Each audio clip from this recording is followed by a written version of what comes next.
Everyone, welcome to my channel. और आज मैं बनाने वाली हूँ बची हुई रोटी का यम्मी सा टेस्टी सा रोटी रैप। तो चलिए फटाफट से बनाते हैं। उसके लिए हमें लेना है सबसे पहले मिल्क।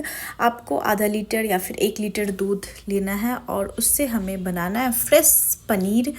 मार्केट वाले पनीर में वो स्वाद नहीं होता है, इसलिए मैं सजेस्ट करूँगी कि आप घर में फ्रेश पनीर बना लिया करें जब भी आपको पनीर खाना हो तो, क्योंकि ऐसे भी मार्केट के प्रोडक्ट पे बिल्कुल भरोसा नहीं है कि वो हमें कितना जेन्युइन पनीर बेच रहे हैं। तो इसलिए आप इस बात का ध्यान रखें। और इस तरह से पनीर को बनाने के, पनीर कैसे बनाते हैं इसकी वीडियो मैं आपके साथ ज़रूर शेयर करूंगी। और इसे हमें डालना है तवे पे। मैंने डाला इसमें हल्दी पाउडर, मिर्ची पाउडर और थोड़ा सा ऑयल। सॉल्ट मैंने नहीं ऐड किया है पनीर में। और बस इस तरह से इस पनीर को, जो कि अभी जस्ट फ्रेश बना हुआ पनीर है, हमें रोस्ट कर लेना है अच्छी तरह से चारों साइड से, ताकि वो इस तरह का सुनहरा गोल्डन कलर का हो जाए। और इस रोटी रैप को बनाने के लिए हमें चाहिए एकदम फ्रेश ढेर सारी सब्जियां। उसमें कैप्सिकम, कैबेज एंड कैरेट, बोले तो गाजर, पत्ता गोभी और शिमला मिर्च, ये तीनों मस्ट हैं सब्जी। और प्याज चाहिए, उससे बिना तो स्वाद आता नहीं है। और आप इस रोटी रैप को अपने बच्चों को भी खिला सकते हैं और उन्हें भी बहुत यम्मी लगेगा, ये मेरी गारंटी है। आप एक बार ज़रूर बना के उनको दो, क्योंकि बाहर में तो बहुत सारे रैप मिलते ही हैं, जानती हूँ मैं, लेकिन उनका जो रैप बनता है वो मैदे का बनता है। तो आप उस रैप को मैदे से स्किप करके घर में फ्रेश रोटी का भी बना सकते हैं। गेहूँ के आटे से भी, या फिर मल्टीग्रेन आटे का रैप बना सकते हैं। मल्टीग्रेन मतलब आपके ऊपर डिपेंड करता है कि आप कैसे वो रैप को हेल्दी करके अपने बच्चों को दे सकते हैं, क्योंकि बच्चे तो मानते नहीं हैं। उन्हें तो जब बाहर का खाना है तो वही खाना है। तो उन्हें सरप्राइज़ दें कि ये बाहर से लाई हूँ और घर से बना के ट्विस्ट करके उन्हें खिलाएं। तो उसके लिए मैंने ढेर सारी सब्जियां ली हैं। और ये तीनों सब्जियां तो मस्ट होती हैं, कुछ भी ऐसा बनाओ तो उसमें होता ही है। तो बस इसे हमें अच्छी तरह से, गाजर को पील करना है, कैप्सिकम को कट करना है, शिमला मिर्च को भी अच्छी तरह से वॉश करने के बाद हमें इन सबको पतले जूलियन में कट करना है। इस तरह से, मतलब लंबे लंबे पतले स्लाइस में, ठीक है। इस तरह से कट कर, अगर आप चाकू से नहीं कर पाते ऐसा कट, तो ये कट करने का एक आता भी है पीलर, जिससे कि आप सिर्फ उससे पील करते जाओ और वो एकदम पतला पतला कट होगा। तो आप वो मंगा लीजिए या फिर ख़रीद लीजिए, जहाँ से भी हो सके, फिर आपको आसानी होगी। मैंने तो नॉर्मल चाकू से ही किया। और ये देखो, ये कैबेज कितने फाइनली कट हुए हैं, एकदम लंबे जूलियन में। तो इस तरह का हमें चाहिए, क्योंकि वो रैप करने में फिर हमें आसानी होगी। और हमें लेना है एक पैन, उसमें डालना है बटर के साथ आपको जैसे भी स्पाइसेस पसंद हो। मैंने 2 या 3 ग्रीन चिली डाले हैं। और उसके बाद जाएगी उसमें कैप्सिकम और अभी जो गाजर हमने कट किया है पतले स्लाइसों में, उनको। और हल्का सा रोस्ट करने के बाद आप उसमें डालें प्याज को भी हमने लंबा ही कट किया है। इस तरह से ये सभी एक जैसे आकार में कटने से उनका स्वाद दूसरी तरह का आता है। और फिर ऊपर सबसे लास्ट में जाएगी पत्ता गोभी और कैबेज। और आपको ध्यान रखना है कि सारी सब्जियों को ओवर कुक नहीं करना है, मतलब बहुत ज़्यादा नहीं पकाना है, ढक के भी नहीं पकाना है।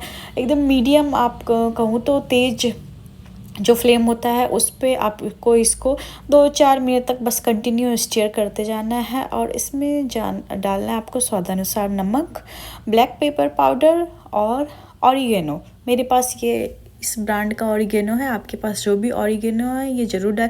और ये एक सीक्रेट मसाला है, इससे डालने पे एकदम स्वाद इतना ज़बरदस्त इन्हेंस होता है कि मत पूछो, इसलिए ये ज़रूर से डालिए। और उसके बाद बस सारी सब्जियों को हमें हल्का सा बस पकाना है, बहुत नहीं पकाना है, ताकि उनका क्रंचीनेस जो है वो उसमें बरकरार रहे। अगर क्रंचीनेस नहीं रहेगा, वो सॉफ्ट हो जाएंगी, तो हम जो रैप बनाएंगे वो खाने में उतना अच्छा नहीं लगेगा इवन, और उसमें मार्केट वाला फ्लेवर भी नहीं आएगा। फिर मैं तो गारंटी देती हूँ आपको कि मार्केट से भी ये ज़्यादा अच्छा बनेगा अगर आपने इस तरीके से घर में इसे बनाया तो मेरी सब्जियां बिल्कुल बन के तैयार हैं, पनीर रोस्ट हो चुका है। और ये है मेरी बची हुई रात वाली रोटी। तो आप कहोगे बची हुई रोटी क्यों खिलाना, तो कभी आप इस तरह से ये रेसिपी ट्राई करके तो देखो, बिल्कुल ही मस्त और यम्मी लगेगी। और इसमें लिया है मैंने टोमेटो सॉस। आपके पास जो भी ब्रांड का टोमेटो सॉस हो वो लीजिए, मेरे पास ये किसान का है। और ये फन फूड का, इसमें जाएगा वेज मेयोनीज। आप जो भी मेयोनीज प्रेफर करते हैं वो मेयोनीज लें। मुझे वेज ही चाहिए, मैं वेजिटेरियन हूँ, इसलिए मैं सब कुछ वेज वाला ऑप्शन ही ये करती हूँ। और इसमें ये मेयोनीज और इस रोटी पे आपको अच्छी तरह से दोनों को मिक्स करके लगा देना है लेयर करके। और इसको जब पूरी अच्छी तरह से लग जाए दोनों मिक्स हो करके, जो उसके बाद हमने जो अभी सब्जियां प्रिपेयर की थी एकदम क्रंचीनेस वाली, एकदम सी स्टिर फ्राई की हुई सारी सब्जियां, तो आप उसको भर भर के डालो इस रैप के ऊपर एकदम अच्छे से। और इतना भी नहीं ओवर डालना है कि पता चला रोटी रैप ही नहीं हो रहा है, वो गोली नहीं हो रहा है, वैसा भी नहीं करना है। इतना भी डालना है कि आराम से रैप भी हो जाए और वो एकदम मतलब फीलिंग भी दें खाने के बाद।